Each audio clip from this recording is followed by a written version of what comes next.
Welcome. Flat Earth Debate, Uncut, and After Show. I'm your host, Nathan Oakley, and if you are new to this channel, or you've not done so already, then be sure to subscribe, hit the bell notification icon, and join button if you'd like to become a Nathan Oakley 1980 channel member and keep up to date with the Flat Earth Debate. If you would like to support the channel, there is a super chat that runs alongside each of these shows while they're premiering. There's also a PayPal, Patreon, and crypto link in the info box below the video.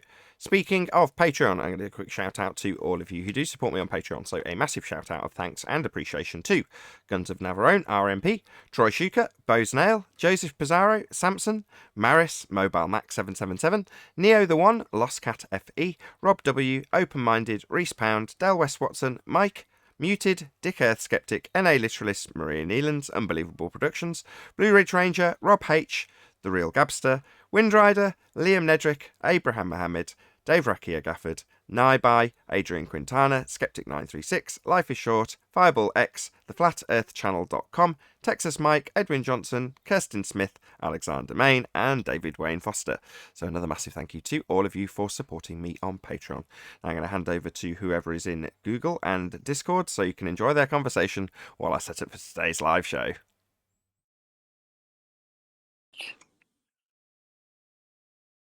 So anyway, not to get political. Yeah, no, just keep it at so be it. I gotta say, I Don't come say in the it. morning and my wife has got this church on that we go to, and they're praying. They're praying for Joe Biden, and I said, "I'm out of here. Goodbye. You can keep that." I don't agree with that. Oh my gosh. I thought you were going to go the other way. No, I just once I heard that prayer, put Joe Biden and his wife, I said, "You can keep that." That's No, one. I thought you were going to go with that idiot guy who said a woman instead of amen. Oh, yeah. Well, that speaks for itself. Amen and a woman. Yeah, okay. You So moron. So total moron. Hey, well, at least they're getting a taste of what they. I'm just. I don't want to hear nobody's complaints. We're going to be laughing. Yep. Okay, I've got this plain sailing with a picture of an Indian-looking chap and a triangle.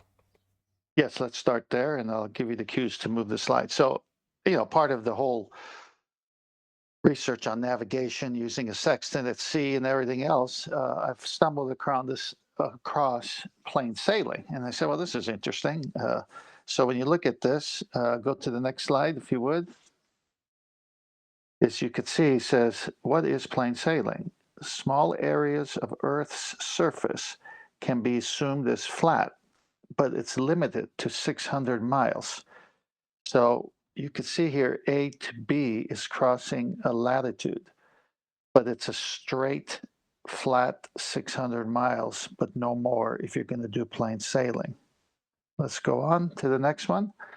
So you can see he's put his D-lat triangle. It's complicated, but basically he gets his little square there for the 90 degree on the triangle. And the A to B is the distance, and that could be no more than 600 miles, but up to 600 miles, it's plain sailing, assumed to be flat. Next slide.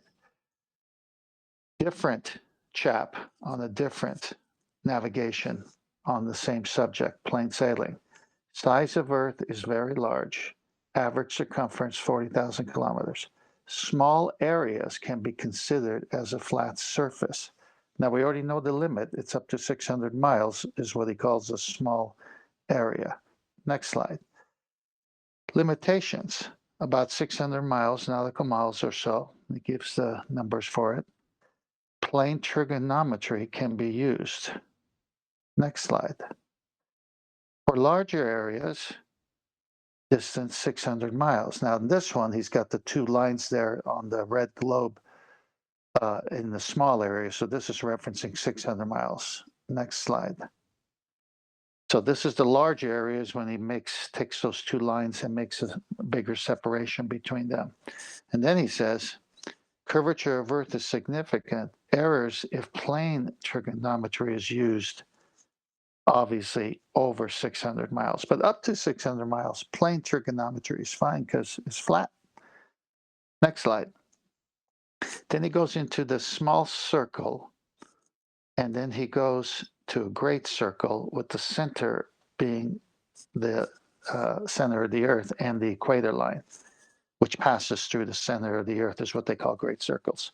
Anything that's a great circle is passing through the center of the Earth. But a small circle, as you see on top, is a latitude circle more north on their presupposed globe, but it's parallel to the equator great circle.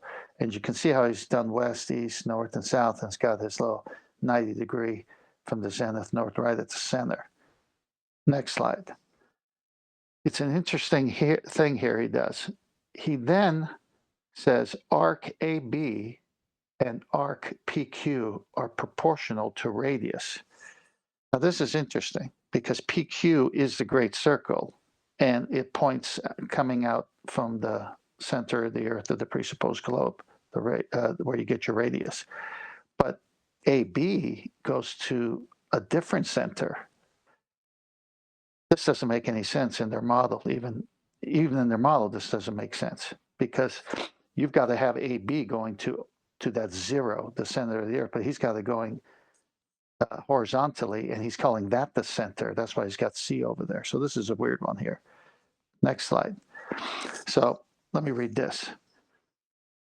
Plain sailing is a simplified form of navigation in which the surface of the sea is considered to be flat rather than curved. That is, on what mathematicians call a plane surface. The plane method of approximation made the calculations of distance much easier than those of Mercator sailing, in which the curvature of the Earth was taken into account. My point here is that up to 600 miles, we don't have to take curvature of the Earth into account based on everything I've shown you up to now. And I know in the back of your head, you know where I'm going with this at the end. But here we go. Next slide. Plain sailing in the Free Dictionary, common on activity, task of plain sailing or easy to do, to achieve. And it goes on talking about losing weight. But then when it jumps down to where it's talking about it, it says note at the bottom, in the middle. Plain sailing is sailing in good conditions without any difficulties. However, the expression may have come from PLANE sailing, a method of working out a position of a ship and planning its route using calculations based on the Earth being flat rather than round. This is a simple and easy method which is fairly accurate over short distances, especially near the equator, which is not true because it can be crossing latitudes up to 600 miles. Now, the next one, navigation site here, Blogspot. Parallel sailing. When the starting of the destination positions are on the same latitude, the ship could sail along a rhumb line due to east or west along the parallel of latitude of two places. Sailing in this manner is therefore called parallel sailing, since the distance traveled is east or west is the equal to the departure between the two positions. So basically, if you're at the equator, let's say, then no matter how you go, east or west, you're going to be on that same latitude. That's what they're saying. Whereas plain sailing crosses latitudes, as you can see here. Plain sailing is sailing along a rhumb line, one place to another, which are not situated on the same latitude. Small portion of the Earth's surface may be considered to be flat or plane surface without applicable error, where the distance between two places is less than 600 miles. Also, plane trigonometry can be used to obtain few navigational formulas. Next slide. This is a two-pager, but basically it's saying in the past they call it PLAIN or plain sailing, but then it says it's one and the same. There's no big difference. But go to the next slide. Technically and historically, plain sailing should be written as PLANE sailing, which used to be a fairly simple method of determining a ship's position. It was based on the use of a flat or plane charts, which were drawn up on the assumption that the Earth was flat, although by then navigators knew it was not, and that the ship was sailing on a plane surface, i.e. not on a spherical surface. This naturally made it easier. Here comes the always found quotations, it's easier this way, right? So this naturally made it easier for the sailors of old to determine the ship's approximate course and distance traveled during relatively short sea voyages. What is this distance? Up to 600 miles. That doesn't seem to me like a short sea voyage. Next slide, please. So let's explain what a rum line is. If a ship were to steer a steady course, this is one on which her heading remains constant. Her track would cut all meridians at the same angle as the following diagram shows. Such a line on the Earth's surface is called a rum line. So as you can see here, it's crossing different latitudes, but on a straight course. Next definition of rum line. The path of a ship that maintains a fixed compass direction, shown on a map as a line crossing all meridians at the same angle, also called a loxodorn. Bottom rum line definition. Mathematics, an imaginary line on the surface of a sphere, such as the Earth, that intersects all meridians at the same angle. Next slide, please. So I went to the Earth curve calculator, their Earth curve calculator, one of them, that presupposes a sphere with a radius of 3959. And I put 8-foot eye height, because, if you're on a sailboat, you're about 8 feet above the water. And I put 600 miles. And it came out distance to the horizon, 3.4 miles. And the hidden height is 235,976 feet. So over 44 miles of hidden height. But I thought it was flat. I thought it was 600 miles of plain sailing, but we got 44 miles of hidden height here. Next slide. So in the real world, this is what's happening. You have divergent sunrise, and you can see it compared to Eratosthenes' mistake. The rays of sun in the globe model have to come in parallel. And so when it comes in at the zenith, it goes and doesn't cast a shadow, as you can see at the bottom example on the right. But if it comes parallel, you could see how the shadows are cast on the globe. But that's not how sun rays come in, as figure 2a on the left shows. On the flat plane, the sun directly over the same pillar or well will not cast a shadow either. But because of the angle to it on the plane, you could see the angles of the shadow. So he made a mistake here. And the last slide. You know the slide, right? This is familiar. I made this. Yeah, I know. I found it. I said, this is a good one. Now think about it. What's your argument to the black swan? Refraction. Welcome to flat Earth, right? 600 miles, flat, plain sailing. Where's your refraction? It died with the physical geometric sphere edge, debunked by the black swan. Excellent presentation. So, thank you, 10th Thank man. you. Oh, you're welcome. Just so many ways to kill this thing. I just found this one enjoyable. Excellent. Very good. Very good. Okay, that's it. Did you ever see something killed so many times? And I don't understand when Rumpus comes on and you're basically explaining what the word independent means, and he keeps saying variables. Like, when does it click what independent means? I don't know what to say, Neil. I really don't know what to say to you. Long range. Can I say something about what was that? Johnson cleanser.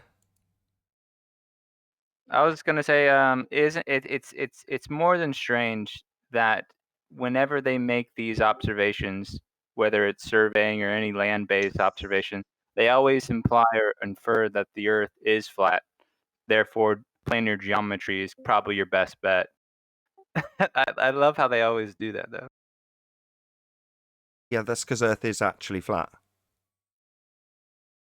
Yeah, the surveyors they tell measure you. it flat. They say, for all intents and purposes, we can think of the Earth as flat. But we know it's a ball. But we're not using spherical geometry. We're always going to use, in reality, planar geometry.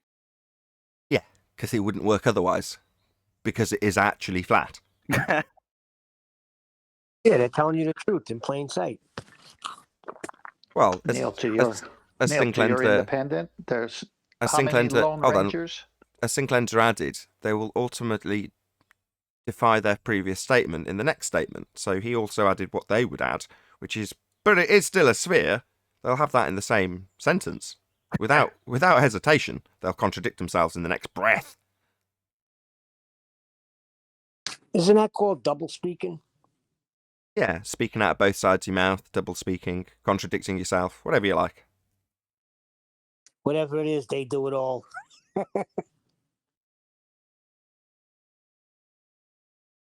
What'd you say, Tent? How many Lone Rangers? Yeah, I love that. I don't know. There's about 20 of them. I love that when Nathan threw that at Rumpus when he Yeah, says me too. That's one of my favorites. I don't think he clicks, though. He just doesn't understand, or he just don't want to understand. He wants us to understand what he wants us to understand. Understand? Yes, we understand. Yeah. Neil. Well, he's a A-level trencher. He's going to fight for his religion of the spherical Earth to the end. Obvious.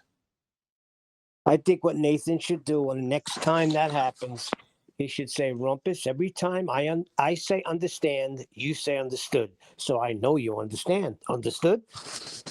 Nah, he won't ever Nathan, understand. He won't ever stand under natural law violations being pointed out. Much better to profess that that doesn't apply to the Earth, meaning his model. I think next time it happens, Nathan should bring up a rum line, and Rumpus will say, "Oh, are you at the pub?" At the pub? Yeah, because you're going to say rum line like my presentation, and he's going to think you mean RUM. Maybe. Rum.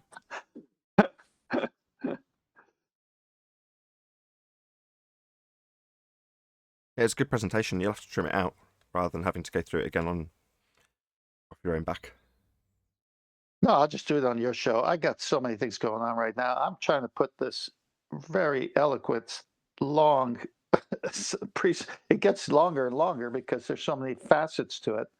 And I'm saying, okay, I got to make a 6-part series. No, I got to make a 10. I don't want to do this. Like, I don't have the time. I'll just do little bits and pieces in Nathan's pre-show. But you can have it. It's done. I mean, it's been recorded now, so I'm just saying if you wanted to trim it out, saves you Oh, I recording know. it again. No, yeah, I'm not. I haven't gone to my channel in a long time, so too many things going on. So I just won't mind helping you. You're helping you get monetized because I'm not on YouTube for that. So Oh, well, I am. So that's good for me. Thank you very much. Exactly. I'll help you out.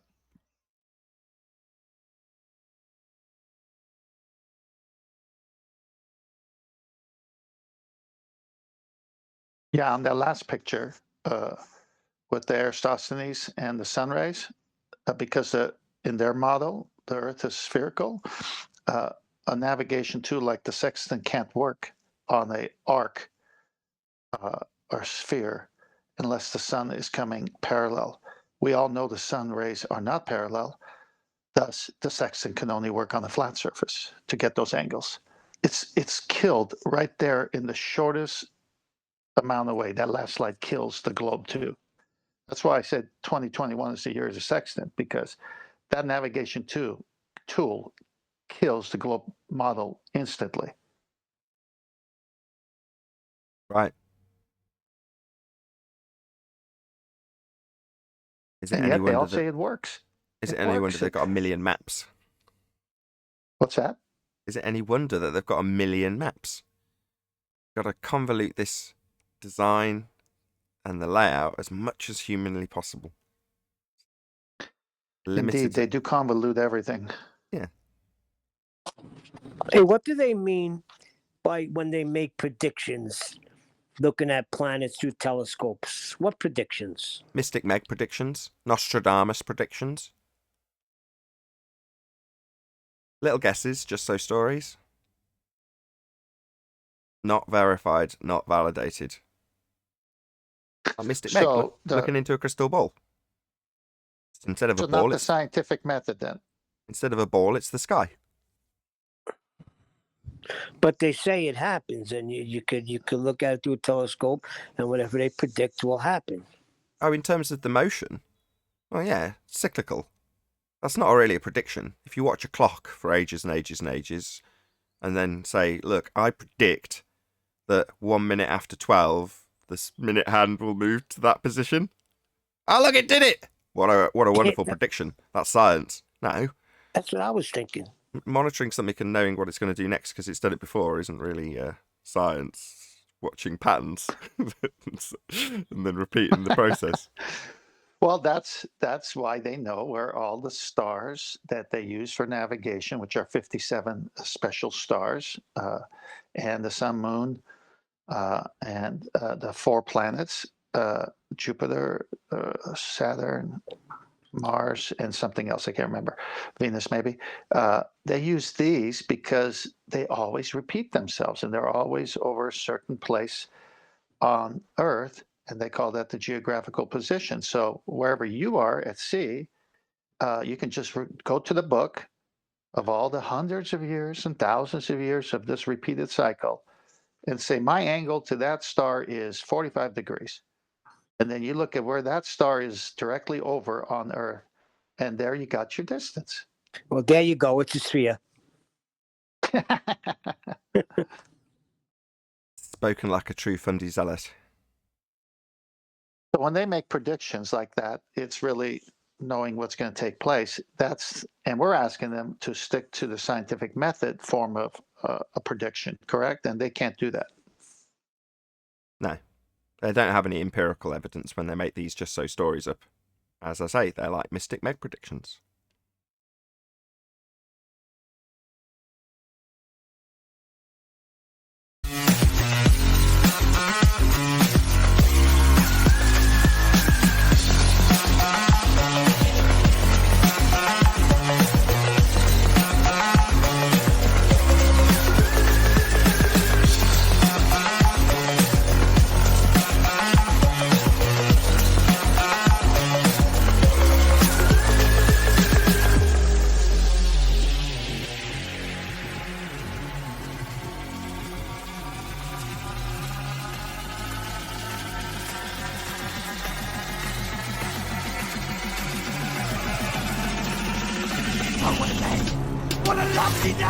Welcome to Flat Earth Debate Live. I'm your host, Nathan Oakley, and if you are new to this channel, or you've not done so already, then be sure to subscribe, hit the bell notification icon and join button if you'd like to become a Nathan Oakley 1980 channel member and keep up to date with the Flat Earth Debate. If you would like to support the channel, there is a super chat that runs alongside each of these shows while they are live. There's also a PayPal, Patreon and crypto link in the info box below the video. Most importantly, if you'd like to join the discussion, simply mute the page you are currently watching, then click the link in the info box below this video to join the panel and express your views on the nature of Earth. If you do join, please don't swear. If you do, you'll be ejected, and if you are, please don't try to rejoin the stream using sock accounts. You'll be warmly welcome back on the next stream. Please also share the show on social media. Sharing the show obviously increases the live audience, but this in turn increases the chances of a more diverse panel. So please share the show on Facebook and Twitter. One last time, if you're new to the channel or you've not done so already, then be sure to subscribe, hit the bell notification icon and join button to keep up to date with the Flat Earth Debate. Now, we are joined by 10th Man, Neil, and a whole bunch of people in Discord, so welcome, one and all. Good morning, everybody. Hello. Yeah, good morning. Morning. Good morning, good morning. Pleasure to have you. Afternoon, evening, wherever you may be. Any evidence of a physical geometric sphere edge? Horizon, formerly known as Earth curvature? Nonsense. We're still waiting. Nada. They can't distinguish curvature from refraction. Ask a glober if they can do it. They wouldn't know how to do it even if they saw it. Doesn't matter if an individual globehead trench level fundy can't do it. Their rhetoric's based on them being able to measure an R value by way of a physical dip to a geometric sphere edge. That's been debunked. So when they say refraction, their refraction actually depends on being able to measure a physical geometric sphere edge, because their refraction involves the R value that's being measured with a physical geometric sphere edge horizon that we've debunked. So the whole model falls into a paradox. You can't get R to refract the horizon with R. So what you're saying is their refraction is based on R being measured previously. Yeah. And if you're moving a physical location that's being utilized to derive a value to refract things typically behind the horizon that's claimed to be a physical obstruction, i.e. sphere edge, well then when you start moving that physical geometry, you've no longer got set geometry. And you can't derive an R value. And you can't refract the horizon with R. It leaves you in a paradox. And when you put that to a fundy, they'll tell you things like, nobody's claiming the horizon's Earth curve, even though there's many, many calculators that specifically state the horizon is Earth curve, getting in the way of buildings and boats and stuff.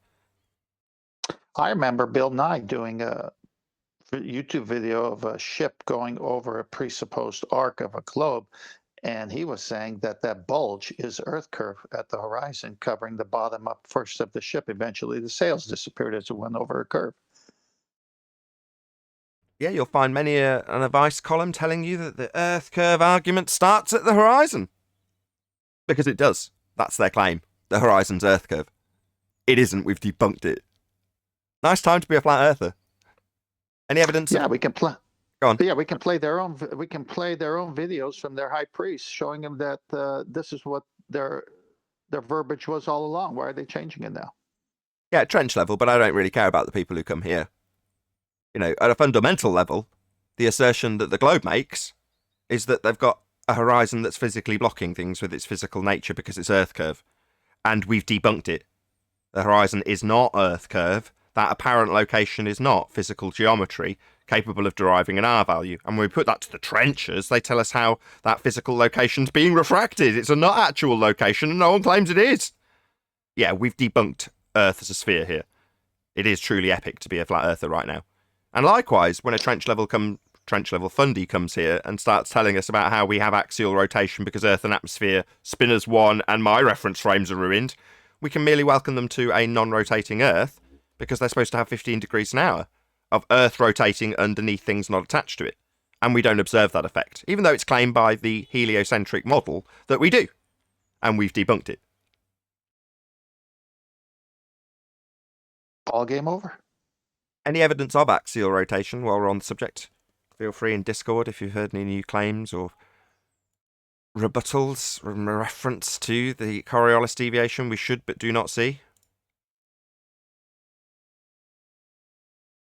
Discord. Take that as a no. Okay, I'll go. Well, yeah, apart from go ahead. No, go on. No, Sing you claims go. it. You go.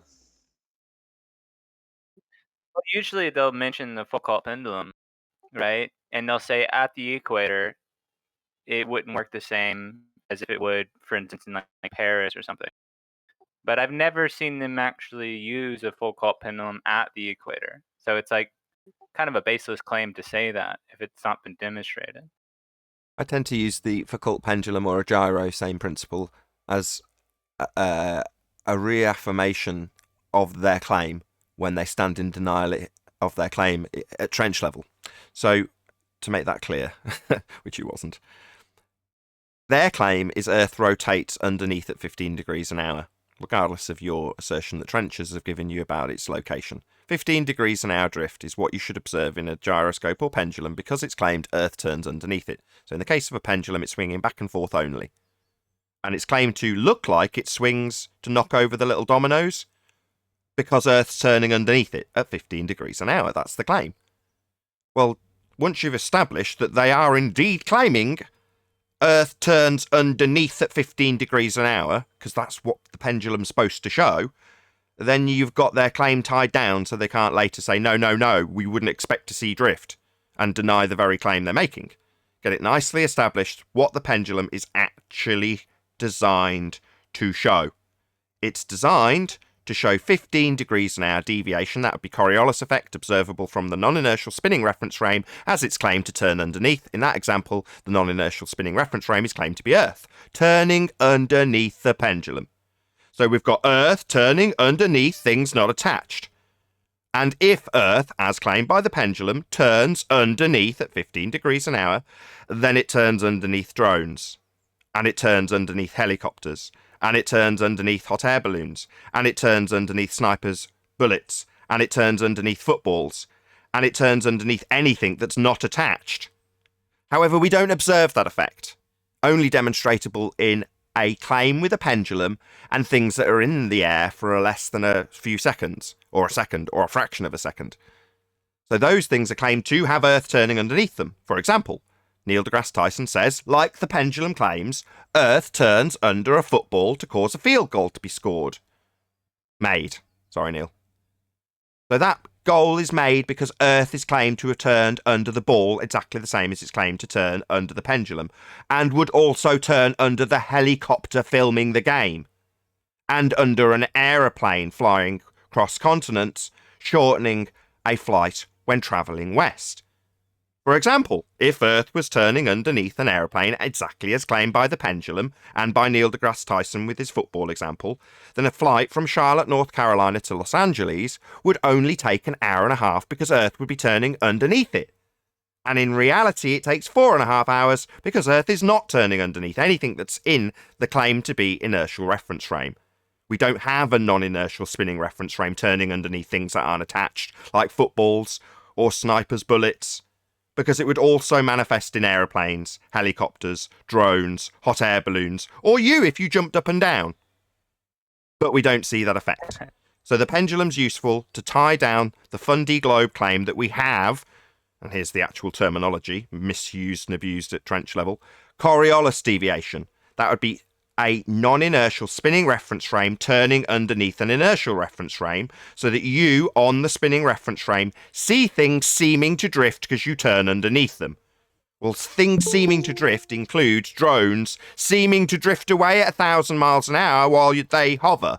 So they're not actually flying away from you, but it's claimed Earth turns underneath them. But that doesn't happen. You don't see drones whizzing away at 1,000 miles an hour on the equator because you're turning under them. It doesn't happen. There we go. Hope that helps. That was great. Hello. Hey, Owen. Good to have you. We're only on axial rotation. Yeah, I heard. Any evidence of the distance to the sun? Needs are. Ooh, it's right over there. So shiny and bright.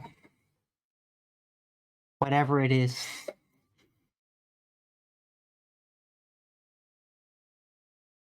That's it. Anybody got any guesses? Let's have a little guess. I say it's 3. 3 what, you ask? Well, 3 Nathans.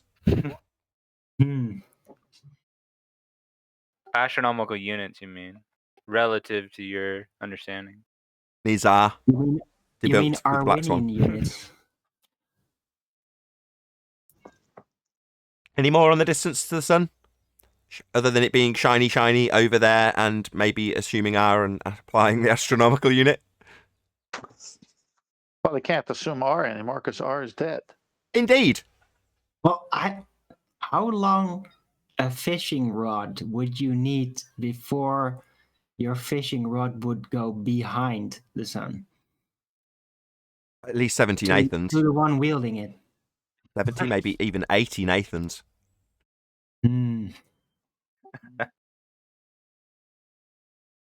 Any scientific evidence of gravity? No, there's no such thing as gravity, even from their own side. It's not even a force. It got thrown under the bus, right? 106 years ago by Einstein. Anybody from Discord been on their travels and got scientific evidence of gravity as they roamed around? Well, there's one thing that I have noticed, and it was hilarious because it was QE talking to Rumpus. And I've been asking ballers, so you have Einstein's field equations that they kind of go into an insight of relativity. I haven't met a baller that can actually solve those equations and nevertheless explain them.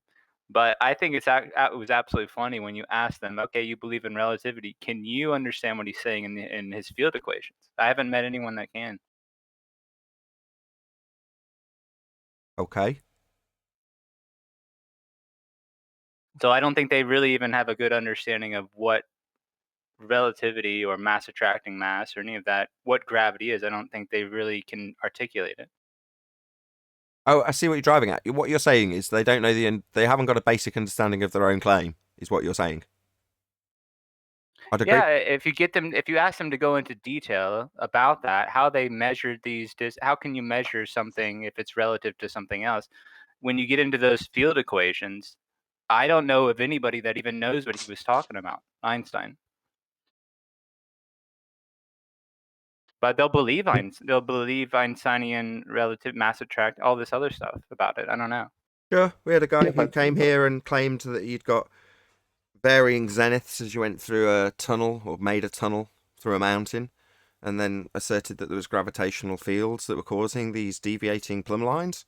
And you're like, well, okay, tell us all about it. How is the concept of bending space-time causing this? And he hadn't got the vaguest idea what it was. You know, we didn't even get to Einstein's field equations. We're like, what's the geometry? Don't know. Well, wasn't Exactly. That's the main. Einstein's- That was my main point. Is that confusing form? wasn't Einstein's 4D world there to replace Newton's mass attracts mass?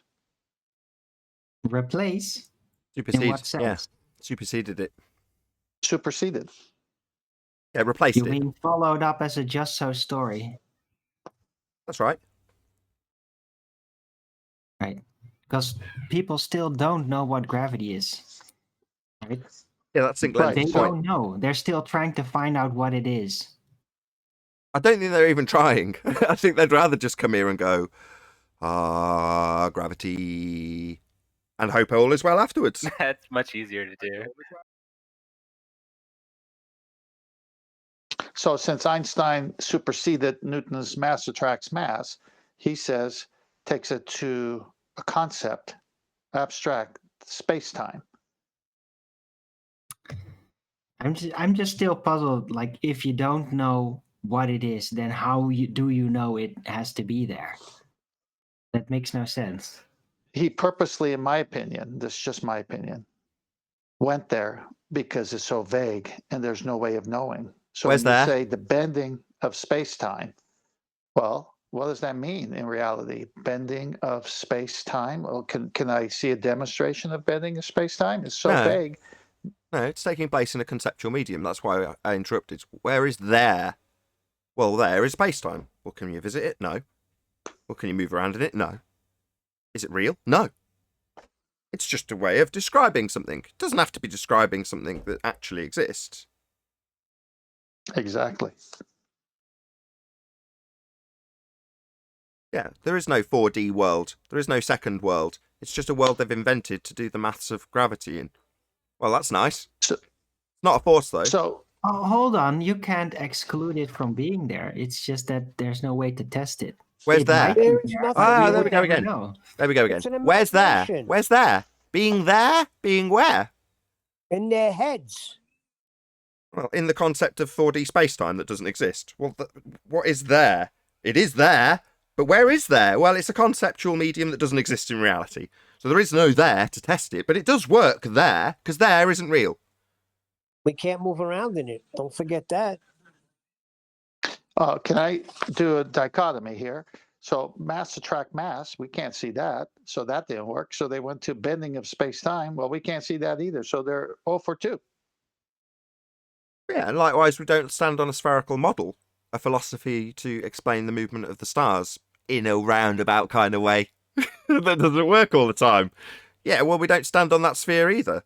Likewise, there is It's no 0 for gravity. 3. It matters not that we don't have mass attracting mass justified by balls in sheds. You know, that 106-year out-of-date rhetoric was replaced with a new hotness of bending space-time in a medium that doesn't exist. Any single... Now we're getting somewhere. Yeah, getting nowhere. There isn't real. Any single viable hypothesis from any of the fields of astronomy, cosmology, or astrophysics? Nonsense. There isn't real as well applied to this. Yeah, there is no there. There is no sky vacuum. There is no space. There is no space-time. None of these places are real. Now, if you want to get angry with someone about it, Be angry with the actors who know damn well they're lying to you while they tell you that they're in a second law of thermodynamics violation sky vacuum on high wire. You get angry with them because they are overtly lying to you, telling you that the sky is a vacuum. It's not. Any single viable hypothesis from any of the fields of astronomy, cosmology, or astrophysics? Have you heard of the email hypothesis? The email hypothesis, is that a natural phenomena? Ding, you've got mail. I think it's man-made. I don't know, we'd have to look into it. Doesn't sound natural. It's got some issues, though, with junk mail. I think that Yeah, was... you have to control those variables. But any evidence you can have gas pressure without a container? Again, given that we're being lied to about what the sky actually is, before we get a barrage of questions about what it is, given that we must have containment to have gas pressure. Hey, Paul. Give me 2 containers and I'll demonstrate it. You Give me... cannot have gas pressure out of container. That's right. You need a container, less demonstration. Oh, right. Well, just give me a couple of containers and I'll show you gas pressure without one. No bother. Just need 2. Didn't you just play a recording the other day of a guy who is saying you got to have a container for gas? He was one of the people who demonstrated gas pressure without a container with 2 containers. That was Blue Marble Science. But he had a change of heart in that last recording I heard. No, it doesn't apply to the Earth, though. And the Earth in their example and their vernacular is a model that we don't stand on. So saying natural law, something that occurs always and has a description, that doesn't apply. No, it applies always, or it wouldn't be a natural law. What you mean is it can't apply to your model because your model's not real. You can't have a ball with gas on the outside in a vacuum and the gas not dispersing. That doesn't happen, can't happen, will never happen. It stands in violation of natural law.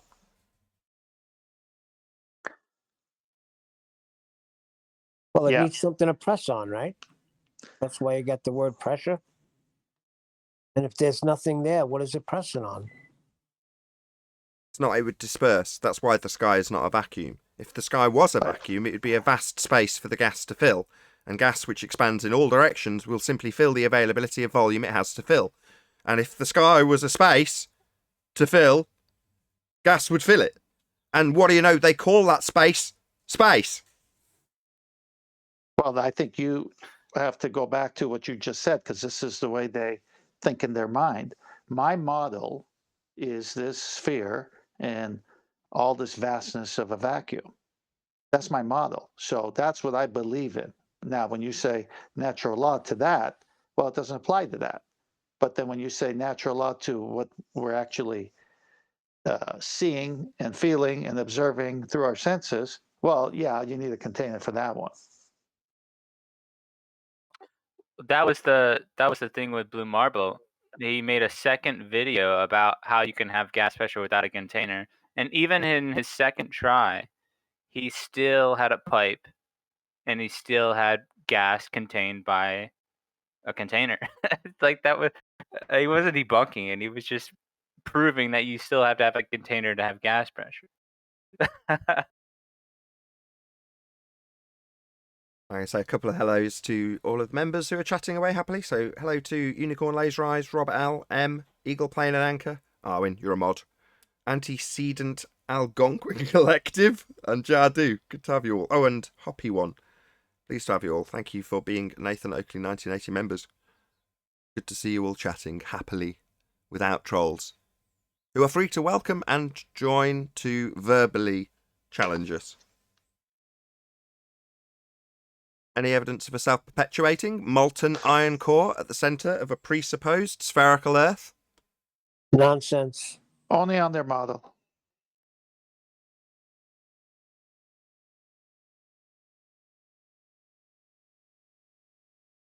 Swan. Speaking of black swan, any evidence of the R value, Earth radius?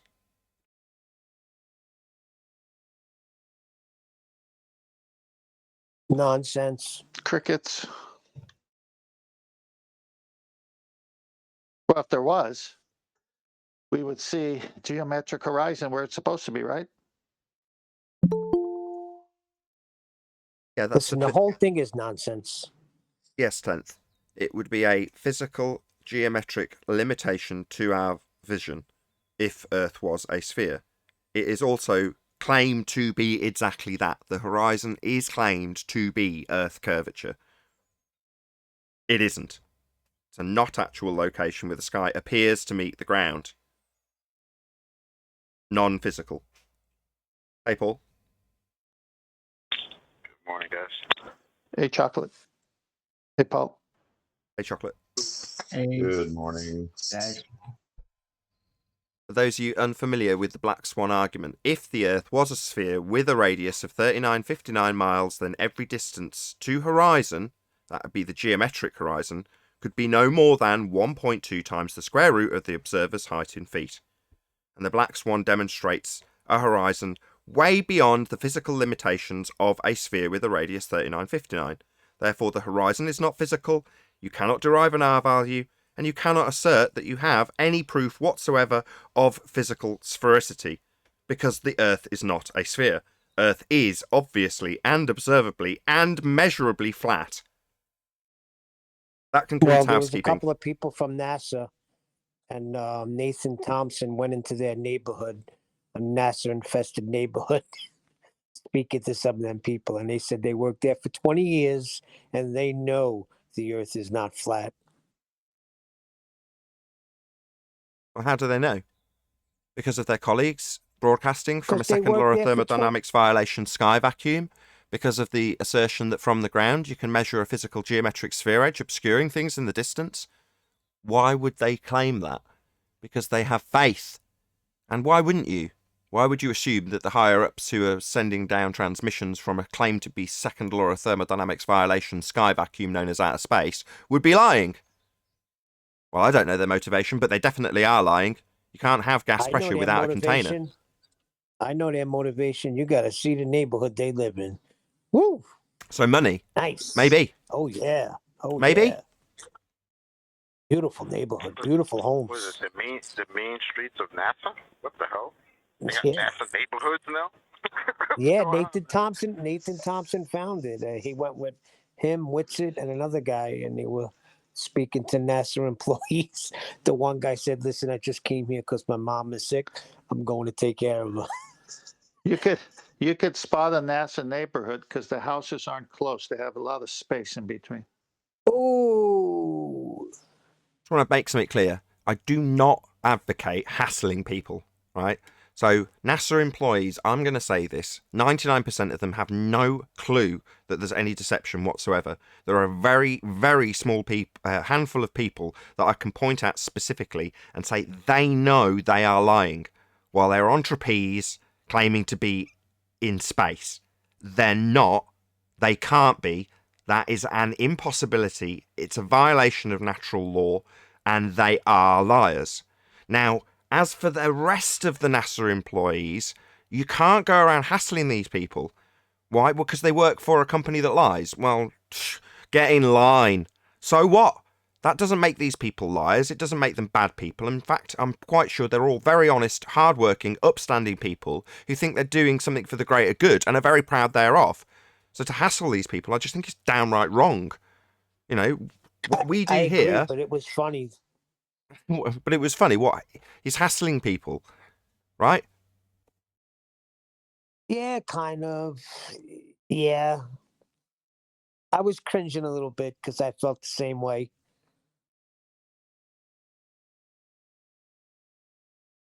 Like, do as what, you know, if you think it's right to go and hassle people, Nathan Thompson, then that's entirely your bag, right? But how do you know that the person that you're hassling has any connection whatsoever to the deception?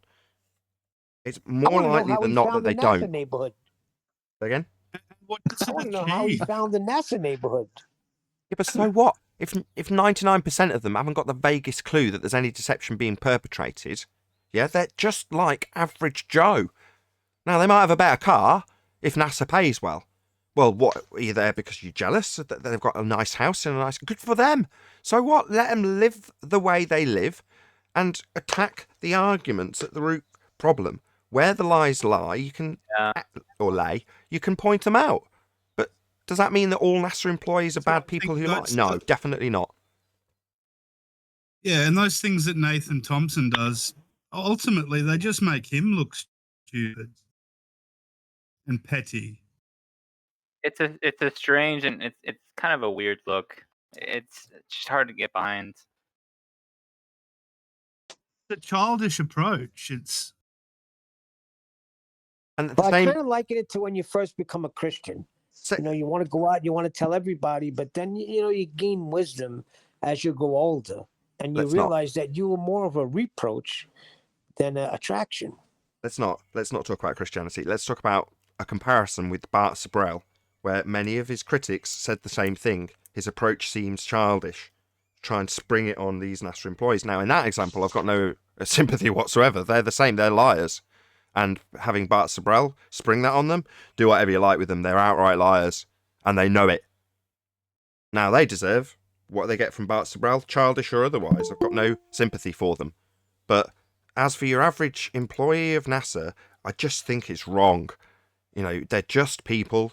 And, if you approach them because they're just considered to be average Joe normal, and you just talk to them on that level, you happen to strike a conversation and discuss this subject, you should really ignore any perceived bias that you have because of their employer, because it might not necessarily be the case. Now, your chances of stumbling somebody who's actually in on the lie or the deception is 1 in 100, if at best, if you ask me. Probably far less, given the amount of employees they've got. Unless they come off thinking they know something better than you do because of where they work. And it's a wrap after that. I don't care who you think you are.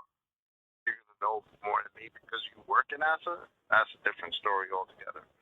Exactly. Well, the last two, that's what they did. They were, I think they looked like young girls riding bikes.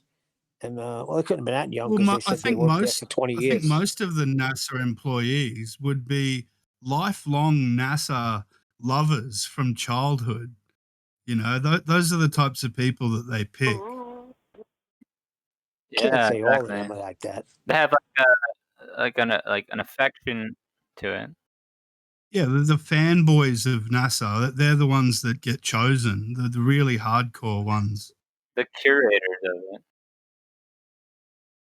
Yeah, but I think everybody, flat earther, glober, regardless, we can all agree that they're probably compartmentalized to some extent. So, because you get frustrated that there's a graphic designer that works for NASA, it's you can't. It's just not the same. It's not the same at all. I cast my mind back to Jaren. Nobody's trying to debate the janitor, right? The guy who's cleaning up the hallways and NASA. Like when Nathan Thompson goes up against somebody who considers himself a rocket scientist, right? I have no problems with that. If you're putting yourself out there as a rocket, if you didn't want to talk, then don't talk. That's it. But if you're gonna put yourself out there, I don't even agree then. I think. Hold on, I got one. Hold on, Oh, Neil. Hold on. I've been trying to get this in for a while. So, if you cast your mind back, if you've been around for a while, Jaren will have explained this with someone he discussed from NASA. What do you want me to do? Where am I going to put him? You mute yourself, Chocolate. Chocolate. My bad. That's okay. Jaren was talking to somebody who had either a father or was specifically a rocket engineer. Right? I can't remember. This is going back a long way. But the conclusion at the end of the discussion was that part of the effectiveness of NASA is having plenty of employees that all have real jobs and do create real things. Now, does that mean that if you're creating a small part to go onto a NASA-engineered craft, that craft isn't actually substituted for a half-scale model and launched into the ocean? Or stuck up on a balloon? But you're just unaware of it. You just don't know. Now, obviously, you're going to have a limited amount of understanding, and your job will be very specialist if you're working for NASA, even if you're a rocket scientist. And again, the same exact principle applies. If you're a rocket scientist, then you're going to be putting your heart and soul into it for the greater good, thinking you're benefiting humanity with your rocket understandings. Does that mean any of them are fake? For example, I don't know if he was a NASA employee, he was an aerospace employee that does acoustics, and he puts it on his CV, and he now does acoustics, and he's very proud of the work that he did with the engineering that he'd learned how to utilise when he was working in aerospace. Now, does that mean that suddenly, oh, well, you're fair game to be told that you're a liar, or, you know, in some way pinned up against the wall because you've worked hard for an aerospace company? No, of course it doesn't. Likewise with rocket scientists.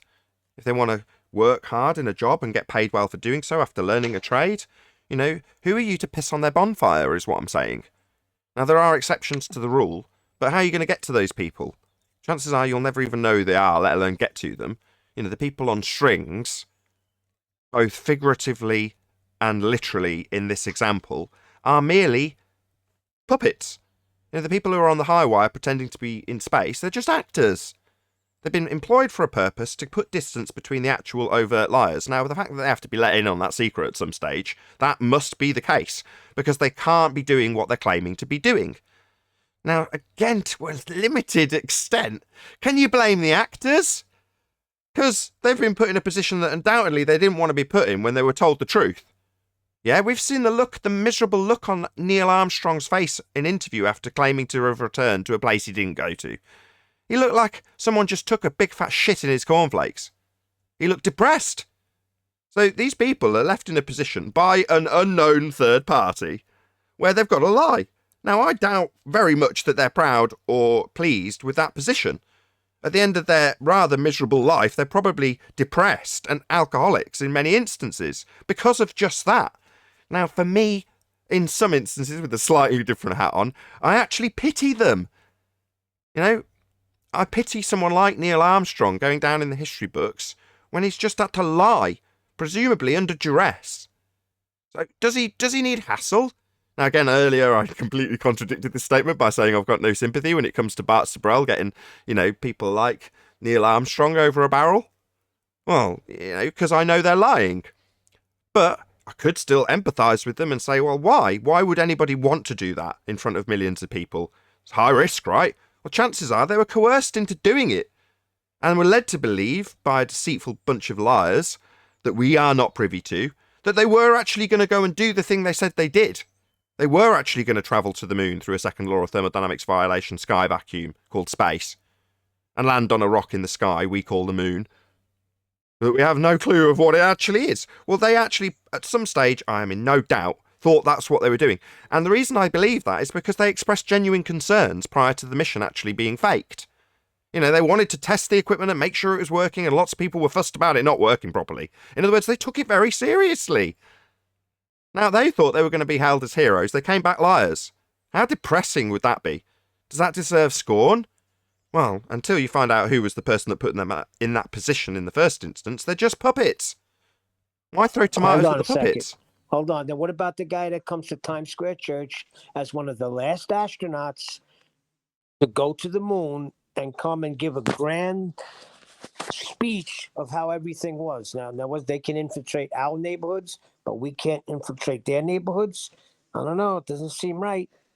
Yeah, he's a liar. A whole bunch of people astray. Sure, I'm not disputing that. I've already said once that I've got no sympathy when Bart Sabrell goes and grills them, because we know they're liars. At least he's got a justification for doing so.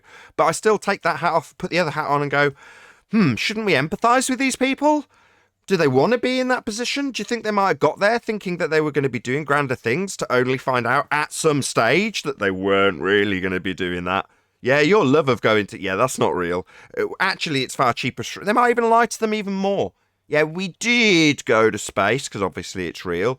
But now it's just that much more expensive, and really it's easier to just do it in this green screen, so you can just go and do it.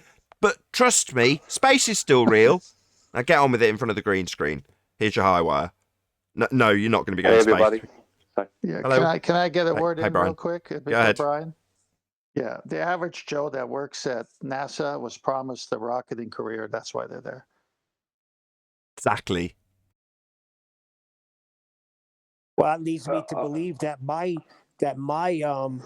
idea is correct, that they're in some sort of simulation, that they really believe that they're going to these places. How else could you stand in a church and give a testimony that you were there? It has to be some kind of high-end place they're going to where they really think that they're going to these places. People lie, like Neil. The ride I went People on. lie. Neil, people lie. That's it. People lie. That's the only reason. In church? to thousands of Yeah. people, Yeah, millions that yeah. are going to hear it on the DVD. Yeah, in church, Neil. Yeah. I don't know. They're in some sort of simulation. I went to a ride in Disney. I'm telling you, I thought I was in Africa. They could have sent me to the moon. I would have thought I was there. Yeah, but you So knew you you're- were on that ride. But you had to pay to go on that ride. What if Yeah. they're being deceived and they don't know? Oh, The hold on, Neil. original Hold on. astronauts. Hold on. What a great sentence. You had to pay to go there. Right. Now ask yourself, sat in the position of Neil Armstrong for the sake of argument, what did he have to pay?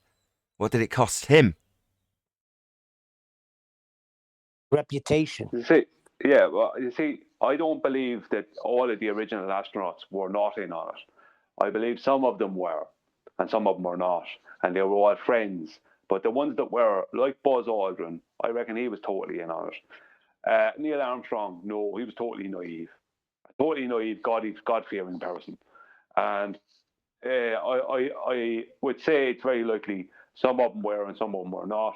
And when the time when push came to shove, they had the good cop bad cop thing going on, where the good cop was people like Buzz Aldrin saying, "Look, we have to do this because of blah blah blah. We have to make it look like we went. This is the way it has to be." The bad cop then is the other people behind him saying, "If you don't do it, see that grandson you have, he's dead. That granddaughter you have, she's dead." That because they don't. Wow, you think it's that severe?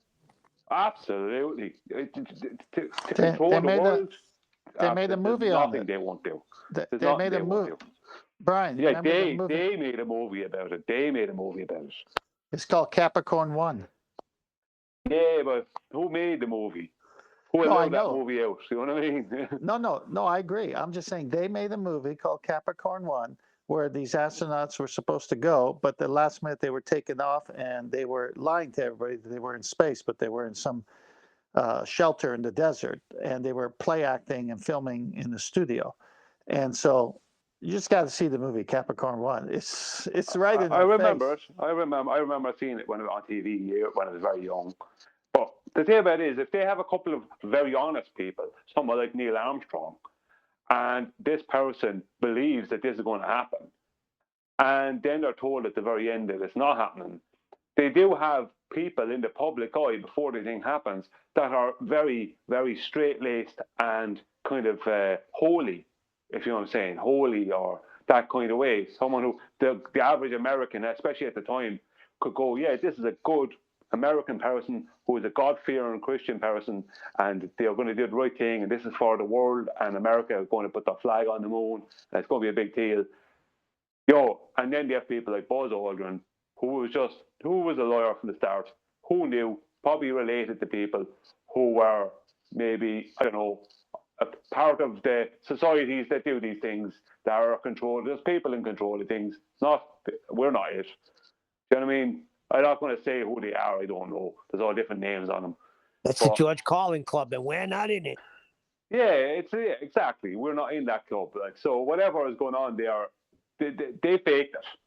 And I think maybe now they're kind of going, maybe that wasn't the best idea. But who knows? Anybody from Discord got any comments on this? Faking space? NASA, generally?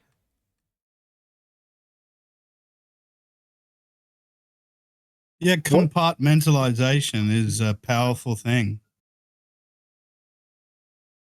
My biggest thing for this is that it seems like the America and Russia are constantly fighting. The Russian trying to circumvent elections, spying. Soldiers being injured on the battlefield, funding these proxy wars, Vietnam, and all the other places. Instead of listing them, but yet somehow there's two places that America and Russia get along just fine: Antarctica and space. Almost like they don't even exist. Yeah, all the rest of that's theater. What was that? All of the Russia-American aggression against each other is all theater for the rest of the world. I agree with that. Yeah, if you listen to Mark Sargent, in fairness to Mark Sargent, he's been saying this for 6-7 years now, probably at this stage. It's like this. They didn't really know what way they were on. They suspected that we were on a flat world. I don't think they ever believed they were on a rotating globe. And whatever happened to them when they went towards Antarctica. Now I don't know if Antarctica is an ice wall surrounding as a shoreline. It could just be a continent, and the shoreline is after that. But there has to be a sort of shoreline. So whatever they found out, that caused them to create this mock moon landing. Whatever they found out, that caused them to do what they did. But they definitely found out what was going on, or at least a lot more knowledge than we have. And that's why that happened. So they're all enemies until it comes to, as the man just said, Antarctica and space, because the two of those are intrinsically linked. Sorry, I can't say the word. Okay, I'm going to share with you a little video that was found by a YouTuber called James L.E. And the snippet, and he did put a link to somebody he found it from, and they had a link from someone they found it from, etc., etc. The News Benders, Predictive Programming, 1967. So it's a fictional presentation. And if you've ever seen the movie Wag the Dog, you'll have a reasonable idea, although that's a bit more funny and less sinister. That's a similar sort of thing to this particular presentation. So I'm just going to play a couple of seconds of it just so you can get an idea of what it is. Things whizzing about up there, did you? Sputniks and rockets? Astronauts crossing their legs for 8 days. How long has this been going on? Since Hiroshima.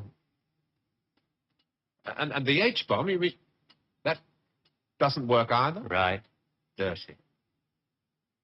Very, very dirty. What was your first reaction? Relief. Oh, yes. Anyway, I'm going to stick a link to this in the live stream. So even if you're not a member, you can still click on this link and just go and check it. And say a little thank you to James L.E. for digging out this clip. It's well worth watching. It's about 15 minutes long, but please check it out. I'm sure you will enjoy it. But it basically goes through a lot of predictive programming and subliminal messaging, doctoring the news. And the general premise is that they're planning the news for 1973 in, I think it's 1968 or something like that. And the chap explains that they don't really go into any massive detail until about a year before the news actually comes out. But they get an idea of what they're going to be publishing and why. And the general idea of why they're doing it is to keep everybody in fear with various different means. And the point in that I just played, he's asking the guy, what's your reaction now you know it's all fake? Now you know that the news is just made up in this fictional adaptation. And the guy says, well, relief. In other words, it's nice to know that there isn't anything in this instance that's going to inevitably come and kill me or whatever. And he's like, yeah, well, that's the point of it all. We need to keep the people scared. It's an exercise in control. And he details how and why and what they do to do it. And, he gives a vague, he alludes to who the they might be, although he doesn't say. It's very entertaining. You should definitely check it out. Links in the live stream chat. I just heard an interview with John Lennon, one of his last interviews, and he was talking about how when he had his second son, he became more of he switched roles with his wife because he was no good in business. She took care of the business, and he started baking bread and doing things like that. And he said at the end, I wish they would teach things like that in school instead of this spinning world that they say we live on. Bunch of nonsense. I thought that was interesting at the end, how he let people know he didn't believe in Sphere Earth. I love it. No, he called it like it was nonsense. Well, he was connected to the Tavistock Institute. Weren't the Beatles connected to that?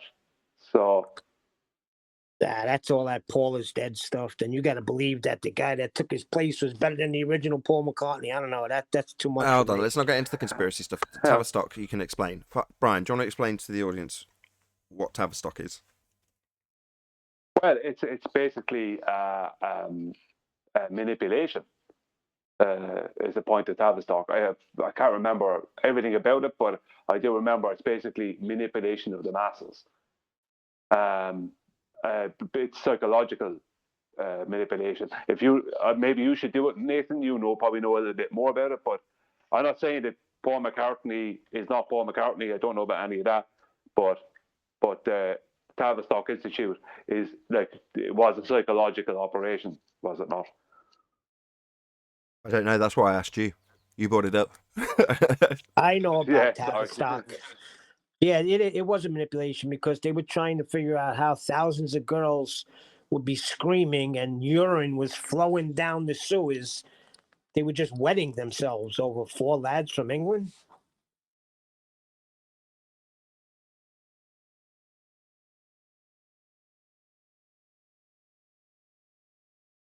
Nobody's backing you up. Brian's not filling us in on the details, although he brought this subject up. I was Yeah. going to say, Well, I was going to say that's a piss poor excuse for an institute. No, the Tavistock Institute was well, I don't know if they're even still around. I'm sure they are, maybe under a different name. But it was a psychological manipulation. They were using the likes of the Beatles to as a way of controlling popular culture at the time. Do you know what I mean? The Beatles were influencing the first, youth. yeah, they were the first real pop band. You reckon they were? You know. But they already had rock. They had like what's the lad's name? The black lad, the famous guitarist. They already had him from back in the 50s. Hendrix? Chuck Berry. No, Hendrix was Chuck Berry, and people like that. They already had like him, and he was the faces like that were the faces of rock, but they didn't have pop music in the same way. You know, and that was kind of on the rock was on the fringe, but when they have pop music, like, it was perfect. These couple of guys from Liverpool with all nice haircuts, they really, it was about controlling the younger people and bringing about also a kind of like an LSD revolution, this kind of nonsense. It was a lot of kind of bending of social norms and kind of family norms, and that where we are today. We do like how much more attack is there on the family in today's world. You're describing the 60s. From there. Well, yeah, describing the 60s. I'll read out. But the Beatles are the 60s. Well, Yeah, before we get into the Beatles again, I'll just read out from it's tavinstitute.org or the Tavistock Institute website, and there's a Who Are We? The Tavistock Institute of Human Resources, or TIHR, applies social science to contemporary issues and problems. It was established as a not-for-profit organisation with charitable purpose in 1947. The Institute is engaged with evaluation and action research, organisational development and change consultancy, executive coaching and professional development, all in service of supporting sustainable change and ongoing learning. That's a bunch of bullshit.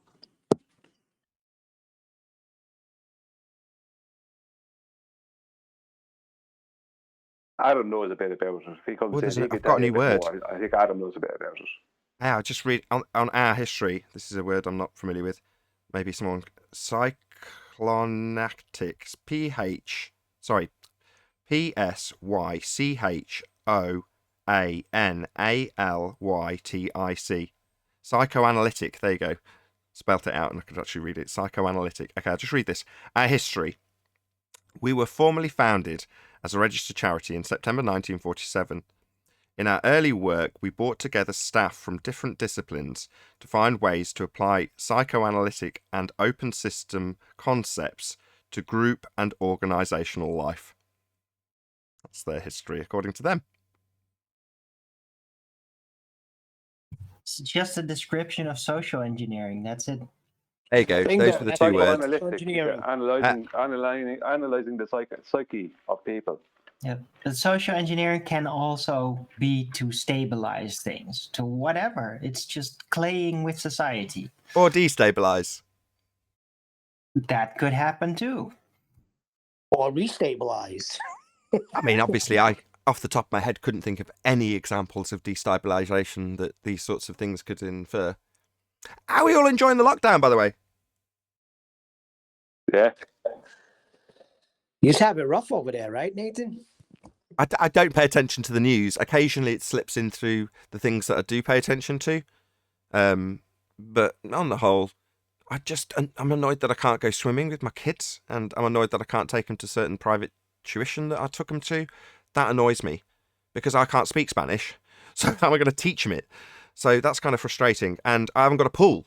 So how am I going to teach them to swim? There are certain things that are beyond even my limitations as an educator. So, I haven't got a big enough puddle. So what am I going to do? That's frustrating. But beyond that, life goes on, right? I accepted this in about January of 2020. And I had my little moment. I shed a tear, told everyone that the new normal was here. And then about a day later, I was like, we're just going to have to accept this. This is the way it's going to be. And I've been saying it ever since when people are like, oh, when do you think this will end? Never. This is it now. Just get used to it. In America, you got to learn how to speak Spanish because we got 14 million people coming in. JLB pointed this out, right? Too, at first, when the ballers were really having this attitude of like, yeah, this is going to be shut down, right? Like, this is just a joke. It's all going to end, right? It's only going to be a couple of weeks. A lot of people like that back then. You'll only have to be locked in your house for a couple of weeks. Just a couple of weeks. That's all it'll be. It's all right. Just be a couple of weeks. And what was really Studies good, are showing. What was really good is they kept it going all through summer and back right around to the next flu season. It's been a full year. Class. Yeah. They were discussing it and changing laws back in January 2020. And when I cottoned on, I'm like, oh no, this has happened. It's not like this is happening under our nose. It's already too late. And nothing's even happened for the masses yet. I wonder what will happen. This is bad news. Anyway. Yeah, well, new studies are being caved in 4 days. So, I mean, if you're going to give away your freedom that easy, you have to kind of go, do you deserve it? Freedom? What's that? Hold on. Let's get this out of the way before we go to the after show. Freedom? What's that exactly? A concept. A concept? What's a concept? A thing you have in your mind that may be true because you want it to be. Oh, I see. So in your mind, you had this thing called freedom. And what was that? What was that like? No. There is freedom. There's the freedom to choose your slavery. You have a pick. It's like the choice in, what is it, Batman The Dark Knight Rises. Do you want death or exile? Well, I choose death. Okay, death by exile. A lot of new studies are showing that. Oh, sorry, go ahead. Say that again. Oh, a lot of new studies are showing that these lockdowns had harmful side effects. People losing vitamin D, family problems, suicide. That this stuff didn't work at all. If maybe it actually made everything worse. The sad parts of it. Yeah, never considered the actual effect of what they're getting you scared about. Really. What makes you think that?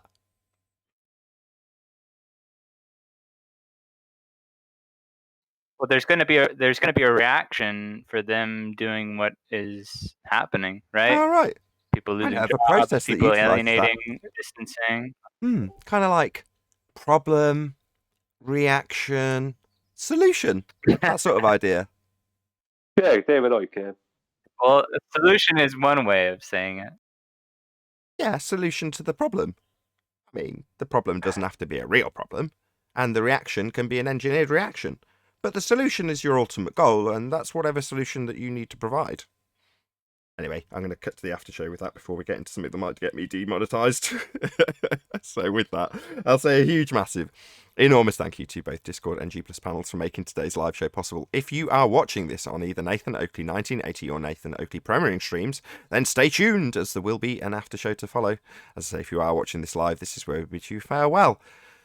I've been Nathan Oakley, and I'll see you all in the next video.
Shout out to Retro Bill for hitting the super chat. Really appreciate your support.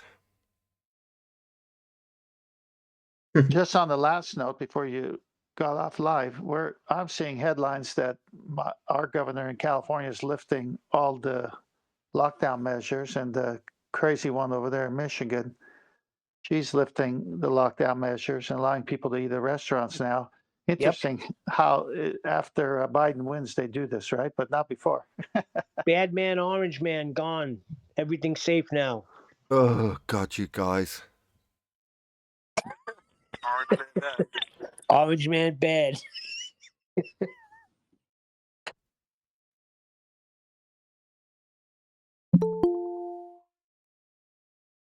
Adam can save us from this potential insanity that might ensue. Hey, Adam. Hi, guys. How are you? Bit like yesterday still. No comment. Did you catch the live show? Yeah, I was just listening in there. I was just pottering, but couldn't get there. But yeah, good. Interesting. Any comments on the liars at NASA?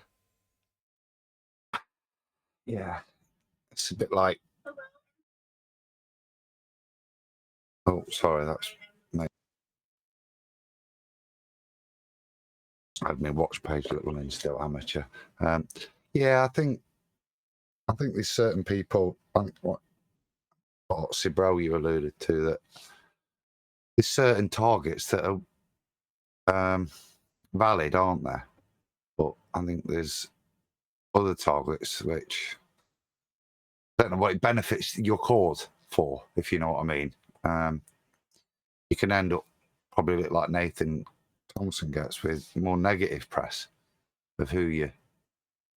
And like I said, I think most of them are happily locked in their paradigm. They're not doing any evil in their hearts. If anything, they're, I think you said it, advancing the cause of humanity. That's genuinely what they believe in their soul. And you're going to then go up to somebody and go, you're actually profoundly doing something evil to the world. You're part of that. It's not something you wander up and broach on the street, is it?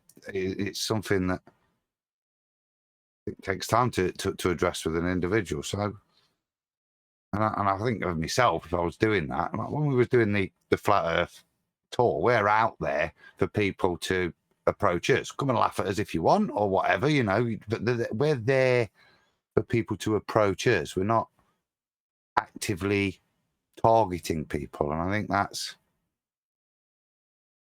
I would say, pointless. You can have enough pointless conversations where you're there for people to come and talk to you, but I think you're guaranteed pointless ones if you're running after people because you think they're worthy of, you might have a chance of change or whatever your motivation is. Well said, Adam. Do you remember? Well said. Even the Lord deals with us on the things that we know and how much we know, not on the things we don't know. And we are supposed to be welcoming to people. We're supposed to set an example of being welcoming to people. And this is what, gets their attention in a way that, I mean, those rules don't necessarily apply here in the trench level, because here we do battle. But if I give you a scenario, if those of you are old enough to remember Batman and Robin with Jim Carrey playing the Riddler, in that film they had an invention that they created where it would hypnotise people that were looking at a screen. So it was a little attachment to an iPad that would zap your brain and they could suck out your energy, whatever. Anyway, you've got Two-Face and the Riddler coming up with this harebrained scheme, and then they put this into production and then start controlling the masses. Obviously, it's an analogy for television doing the same thing with programming. Now, in that plot with the movie, let's say you are the equivalent of a journalist in that movie.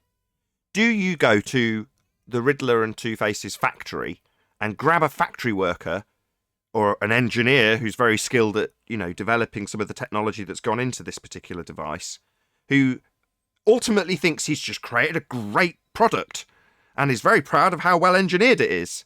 Do you grab that guy off the production line and put him up against the wall like you would the Riddler? No, of course not.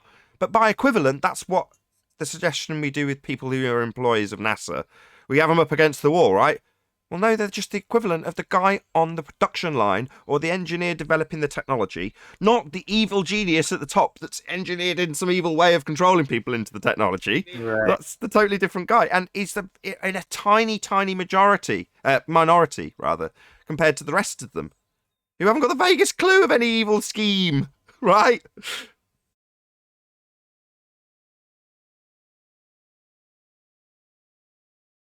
Batman don't care. He's just gonna break all the henchmen's legs. That Paul. It's not even fair to call them henchmen. They're just probably clueless. They probably don't even know enough to know better.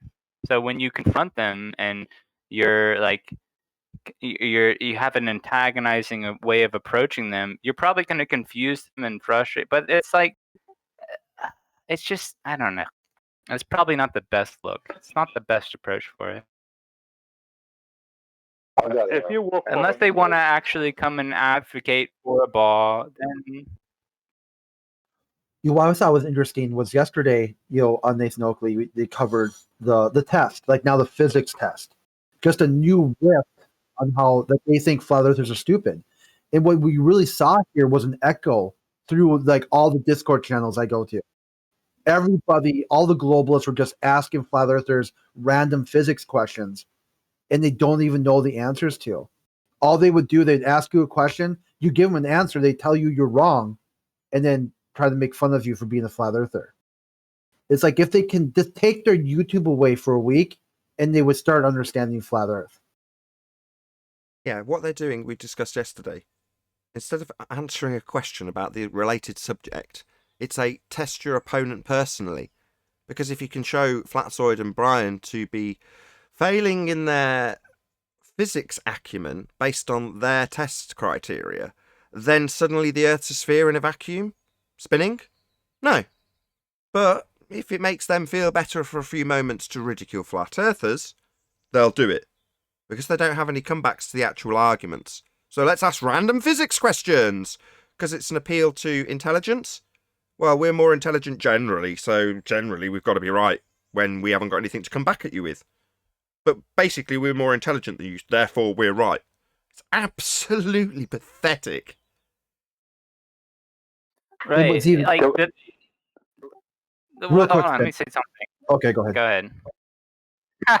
Okay, so what I thought was most telling to this event is that all like the people, all these globalists who are fans of cats and flat earth or fight the flat earth, just regurgitated that sort of talking point for the day. It's like they were being mind controlled by the Riddler, like the thing was being said earlier. They got fooled into thinking this is how you fight for the globe. Just ask random physics questions that have nothing to do with the topic whatsoever. Yeah, the way you get around that if you're watching is make it very clear in response. Is this a globe claim? Or, mate, if it was recently discussed, does this prove space? In other words, ask them what their claim is. What are you claiming? If they go, no, I just wanted to see how smart you are. Oh, right, will that make the Earth a sphere? How smart I am? No, it won't. So what's your claim in relation to the nature of Earth? And then let's rip it to shreds. Well, hold on. That's I think the Nathan Thompson approach is it's a confrontational. Like the wisdom of flat Earth for me was always saying, okay, there's a lot of things we believe, but there's not a lot of things we know for ourselves. And when you ask some simple science questions like you guys do on the panel here, the housekeeping questions, how do you know these things? A lot of them, when they actually have the cognitive dissonance to say, I don't know if I just believe it because I don't know it for myself. Then you're setting them on a journey of discovery and actual scientific like intuition. But it doesn't need to come from some sort of hostile, like put you on the spot, you're embarrassed and humiliated. It's like, just ask yourself, how do you know these things? That's the flat earth wisdom. I mean, that's what is most like, I don't know. The thing about it is if anyone believes that conspiracy cats that fight the flat earth were willing to delete their channels and leave YouTube for good, if I got, or Flats I got, or we both got over 60% in some A-levels physics test, then they need to get into the real world. Because all their subs, every one of them will, with the exception of maybe a couple, right, majority of their subs will just accept when they say afterwards, we were only joking, we're never going to delete the channels. We just wanted to show how stupid flat earthers were, that they can't get more than 70% on a physics test. It was all a big joke because these flat earthers are stupid. Ha ha ha. And all the subs will join in on that. Because they know they can tell a load of lies and their subs will go along with them. And that's the difference. Flat earthers can't do that. I can't tell a load of lies and expect to keep any kind of subs. But they can. Well, I'll step up for that. So if I take it and fail, which I would because I didn't have no background in it, how does that prove the globe is a sphere? Like Nathan asked the question. It doesn't. But you know what, though? You know how they win? Because all this time we've been sitting here talking about that nonsense and not talking about their proof for their claims. Right. It's a diversion. See how that works? It's a diversion. Always. That's all they got left. Yeah, divert Tactics it and away from the diversions, subject man. matter onto somebody Smoke as an bombs. individual. In this case, Brian or Flatsoid, then let's test the individual, because it's the individual making these claims and making these statements. So let's test the individual. And if the individual isn't up to snuff, then their claims are invalid. That's their route to winning, is it? Wow, that's pathetic. Why not actually challenge some of the actual things we state? Like, quote, conspiracy cats. Without the container, there can be no pressure, end quote. Well, that means space is fake. That's not something that you can come back from. So what do you do? Oh, well, let's take a physics test. No, let's just realise the awful truth. Space is fake.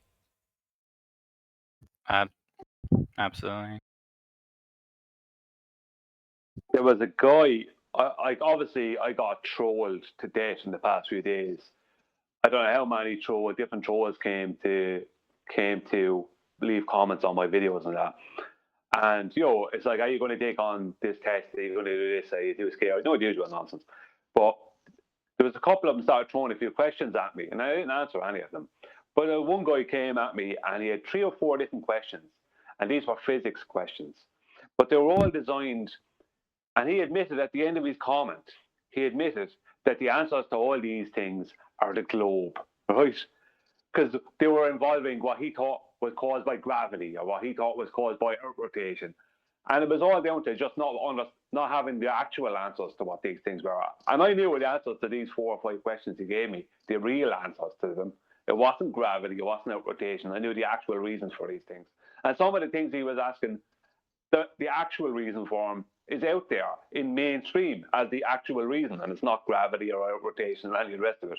But this guy believed that he was asking me a lot of questions that only the globe could answer, and even offered to give me more questions if I wanted to. That's the arrogance of that. It's like, lad, you're a complete idiot. You don't even know the answers to your own questions.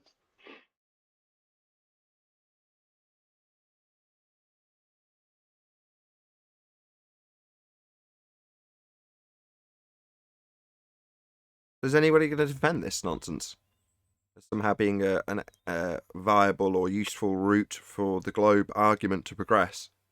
Nobody going to defend this? Oh no, it's really useful. If we show an individual on our opponent's side to be stupid, then we win. What I will say is, although Rumpus joined in with someone else for a different matter against me recently, to do with a demonstration I do, the ones I'm on about, he didn't join in on that. And there was other people I thought didn't join in on it either. So there is people on their own side who don't consider it a worthy, really argument.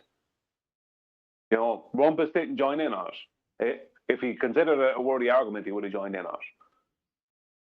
So I think it's more kind of confirmation bias. Is that the right term for their subs? That these flat earthers are stupid, or scared to take a children's test or whatever nonsense. Yeah, that's what you do when you don't have a response to a quote that you've said in regards to space being fake. Without the container, there can be no pressure. Yeah, that means we must have containment to have gas pressure like we're breathing. That's the end of space being a vacuum. It's not an empty space, because gas would be filling it. What's that you say? I need to take a physics test? No, you need to respond in regards to the sky vacuum that we've just debunked. What's that? You don't have one?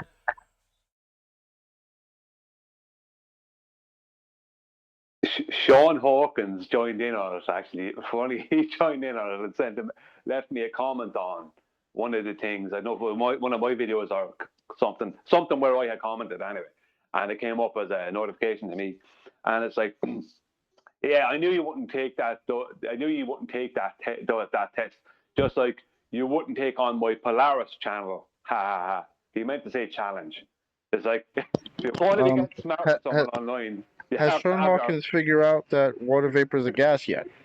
Nah, he didn't figure out a lot. Yeah, he might want to concentrate on simpler things. Sean Hawkins, clown. Yeah, if you want to get smart with people online, you have to have all your P's and Q's in place. You can't have a spelling wrong or have an apostrophe in the wrong place or not there when it should be there, or this kind of stuff. You have to have it right. If you get something spelled wrong when you're trying to be smart with people, it looks really bad. Yeah, meanwhile, they'll sit around for 2 days laughing at how stupid we are because we understand incorrectly that water vapour is gas, while they sit around literally a cackling bunch of morons telling their audience how wrong we are. No, we're not, you complete idiots. Like you say, we get scrutinised for a comma wrong, yet they'll sit around for 2 straight days with us telling it, yeah, that is actually gas, you complete clowns, and they'll double down on it and triple down on it. No shame in how stupid they are. This is the guy who's criticising you, this Sean Hawkins guy who doesn't understand what gas is. Yeah, because it sits in violation of natural law when they assert that they've got a sky vacuum with a globe with gas sticking to it, not dispersing. Yeah, you suddenly need to deny what gas even is when you're a moron like that and you've got a fundy belief in sky vacuums. And more to the point, one of the reasons that this attack came on me was because of the video I brought out a couple of days ago showing how optical drop will show how a sun can appear to set and rise on a flat plane, and how Polaris will appear to drop in the sky as you move away from it. So the very thing he's challenging me on, I actually am showing a physical demonstration as part of his comment was about no one's taken up by Polaris challenge. There's nothing to take up, Sean. Look at the video. You dope. Unreal, like these people. But you're stupid. That's their response. Yeah. I'm more smart than you. Well, they have to believe that, don't they? They have to believe they're smarter than us because they can't accept that they were duped. They can't accept it. There's a litmus test that Chocolate has done in the past when he plays official responses from authorities like, say, NASA or the pseudoscience community. And he plays it to his employees and friends. And Chocolate, what is their response when you play what they actually say? What, that they'll actually try to debunk me and say these people don't work for NASA? They can't be. They can't. What they're saying is so stupid. People like Don Pettit and Michelle Thaler. Yeah, they don't even believe these people actually work for NASA because the things they say are so ridiculous. You're right. So precisely, you take what Fight the Flat Earth and all these people are saying, and you play it to normies, and they're going to say, "What's wrong with these people?" Yeah, like showing someone Starman in a Tesla, and if they're uninitiated, and you show them that and go, check this out, and they go, oh, that's a load of fake nonsense. And you go, no, that's actually your religious belief in space being showed to you as though it's real. Nah, that's obviously fake CGI. It's a car. Look at how stupid it looks. No, that is actually... In other words, they'll be debunking you, and you'll be trying to convince them that is supposed to be real. You know what I mean? It's a bizarre circumstance to be in. Literally happened to me, especially with the Tesla. They're like, wait, that's a joke, right? And I'm like, no, this is what you believe. According to you, this is not a joke. They told me, nah, bro, this is man. I Right. don't believe that. That's crazy. I tell her, Hold on. don't believe Can me. I say Go something look it about up that yourself. Tesla? Yeah, sure. Go Yeah, ahead. because Oh, no hold on, Ted. Glober was Just one going sec. to. Just one Well, sec. that Go ahead. well, if you guys remember, I mean, they did a whole live YouTube. They did a whole presentation production of that Tesla car going up into space, and they said that here's how we can track it in its orbit for like maybe a week or 2 weeks. And there's a lot of people that were globers that are into telescopes and astronomy. They said we could track this for 3 days. Well, if you know the mathematics and you know the orbit of this, how come nobody can tell me or show me where this thing is at anymore? Orbits are begging Ever the since question, fallacy. they stopped the website, they stopped posting the website for that tracking. Not a single glober can tell me where that car is, and they should have the math right there. Well, I was going to say it was a dead giveaway because no Glober would go into space in a convertible. It's in a factory in California. That's where it is. I know. That's exactly where it is. Gee, I thought my convertible would someone's get driveway. more. I thought my convertible pound would get better results.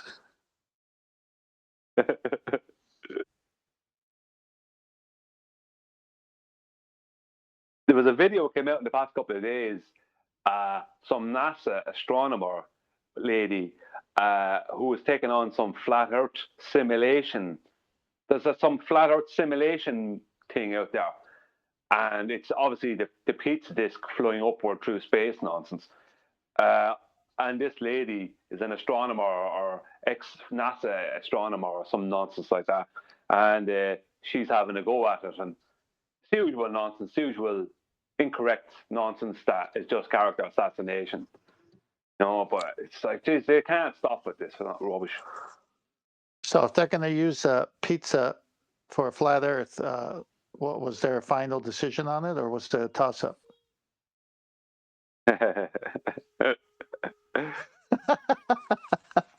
Boom, boom. So stupid, comical. My cue. Well, maybe. Go on, Brian. I'm just saying, maybe this lady will want to explain why her fellow NASA employee, Michelle Thaler, is telling people her cousins are rocks. An outrage. With that, I'm going to say a huge, massive, enormous thank you to both Discord and G Plus panels for making today's after show possible. And of course, a massive thank you to all of you in either Nathan Oakley 1980 or Nathan Oakley premiering streams for hopefully smashing the super chat, liking, commenting, sharing, subscribing, and all that good stuff. Be sure to check out nathanoakley.com and the Flat Earth Debate Forum to keep up to date with the community debate. I've been Nathan Oakley, and I'll see you all in the next video.